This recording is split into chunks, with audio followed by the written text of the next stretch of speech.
Good morning children, welcome to the Assamese class. আশা কৰোঁ তোমালোক সকলোৱে ভালে আছা।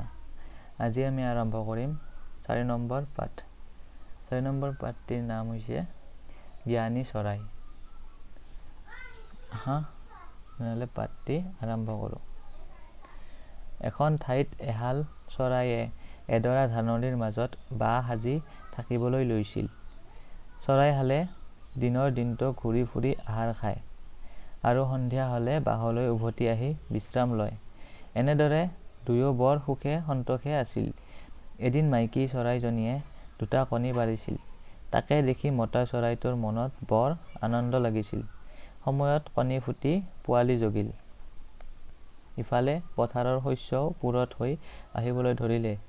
চৰাইহাল বৰ চিন্তাত পৰিল, কাৰণ শস্য কটাৰ আগতে পোৱালি দুটিক লৈ উৰি যাব নোৱাৰিলে তেওঁলোকৰ বৰ ডাঙৰ বিপদ হ'ব।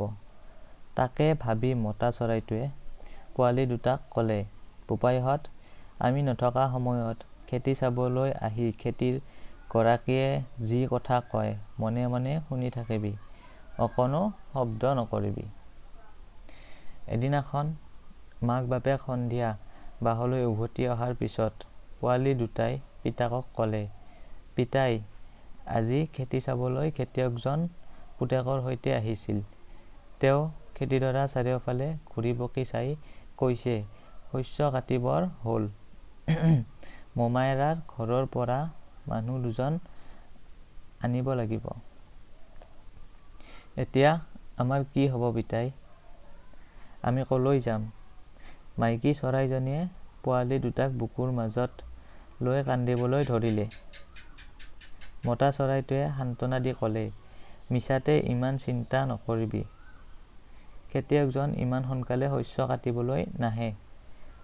আন এদিনাখন সন্ধিয়া মতা চৰাইটো বাহলৈ অহাত পোৱালি দুটাই আকৌ ক'লে,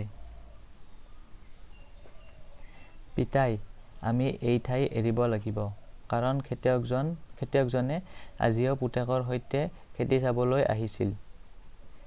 তেওঁ কৈছিল, মোমায়েৰাৰ ঘৰৰ পৰা মাতি পঠোৱা মানুহ 2জন চোন নাহিল। ইফালে ধানবোৰ পকি সৰি যাবলৈ ধৰিছে। মানুহবোৰ বৰ স্বাৰ্থপৰ। বোপাই, কাইলৈ 2জন হাজিৰা মানুহ আনি ধানখিনি কটাৰ ব্যৱস্থা কৰিব লাগিব। পোৱালি দুটাৰ কথা শুনি মতা চৰাইটোৱে ক'লে, তহঁতে চিন্তা নকৰিবি আৰু 2-3 দিনৰ পিছত তহঁত উৰিব পৰা হবি। আমি এই ঠাই এৰি আন ঠাইলৈ উৰি যাব পাৰিম। এনেদৰে আৰু 2 দিনমান পাৰ হ'ল। ইফালে পোৱালি দুটাও উৰিব পৰা হ'ল।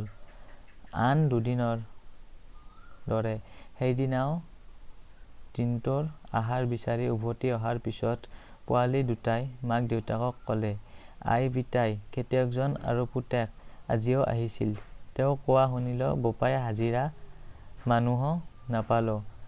আজিকালি টকা দিলেও মানুহে কাম কৰিবলৈ নিবিচাৰে। ইফালে ধান পকি জহি খহি গৈছে। কাইলৈ পুৱা আহি তয়ে ময়েই ধানখিনি দাই পেলাম দে। পোৱালি দুটাৰ কথা শুনি মতা চৰাইটোৱে অলপ চিন্তা কৰি ক'লে, বোপাইহঁত, এতিয়া আন্ধাৰ হৈছে।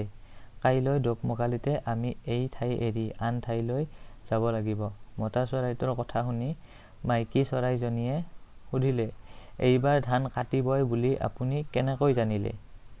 মতা চৰাইটোৱে ক'লে, খেতিয়কজনে যেতিয়ালৈকে মোমায়েকৰ ঘৰৰ মানুহ আৰু হাজিৰা মানুহৰ ওপৰত ভৰসা কৰিছিল, তেতিয়ালৈকে ধান কটাৰ আশা নাছিল। কাৰণ যি মানুহে আনৰ ওপৰত ভৰসা কৰি থাকে সেই মানুহৰ কাম কেতিয়াও নহয়। কিন্তু মানুহে কাম নিজে কৰিবলৈ সাজু হ'লে সেই কাম কেতিয়াও পৰি নাথাকে। গতিকে খেতিয়কজনে কাইলৈৰ পৰা নিজে কটাৰ কথা কৈছে যেতিয়া কাটিবই। পিছদিনা দোকমোকালিতে পোৱালি দুটা আৰু মাইকী চৰাইসহ 4টা চৰাই খেতিডৰাৰ পৰা উৰি গুচি গ'ল। ভাবি চোৱাচোন, সঁচাকৈয়ে মতা চৰাইটো জ্ঞানী চৰাই নহয়নে? গতিকে ছাত্ৰ ছাত্ৰীসকল, এই পাঠটিৰ পৰা তোমালোকে কি শিকিবলৈ পালা? এই পাঠটিৰ পৰা আমি এয়ে শিকিবলৈ পালোঁ যে আমি কেতিয়াও আনৰ ওপৰত ভৰসা কৰিব নালাগে। আমি সদায় নিজৰ কাম নিজে কৰিবলৈ যত্ন কৰিব লাগে। যি মানুহে আনৰ ওপৰত ভৰসা কৰি থাকে সেই মানুহৰ কাম কেতিয়াও সিদ্ধি নহয়। কিন্তু যি মানুহে নিজৰ কাম নিজে কৰিবলৈ সাজু হয় সেই মানুহৰ কাম কেতিয়াও পৰি নাথাকে। গতিকে তোমালোকেও নিজৰ কাম নিজে কৰিবলৈ যত্ন কৰিবা। আনৰ ওপৰত ভৰসা কৰাটো ভাল অভ্যাস নহয়।